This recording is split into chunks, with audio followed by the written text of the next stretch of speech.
મોરબીમાં સગીરા અને તેની માતા પર થયેલા દુષ્કર્મના કેસમાં રાષ્ટ્રીય મહિલા આયોગ આવ્યું છે એક્શનમાં।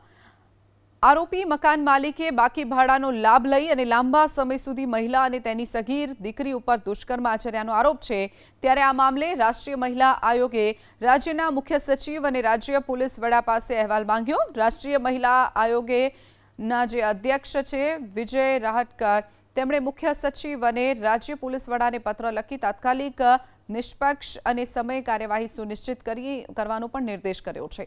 સાથે જ 7 દિવસમાં વિગતવાર કાર્યવાહી કરી અને અહેવાલ રજૂ કરવા માટેના પણ આદેશ કરાયા છે।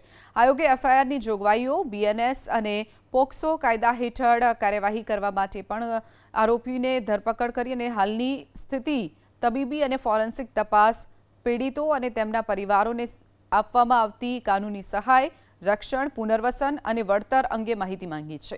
ઘટનાની નિંદા કરતા આયોગે કહ્યું કે મહિલાઓ અને બાળકો સામે આવું અમાનવીય શોષણ કોઈપણ સંજોગોમાં સ્વીકાર્ય નથી।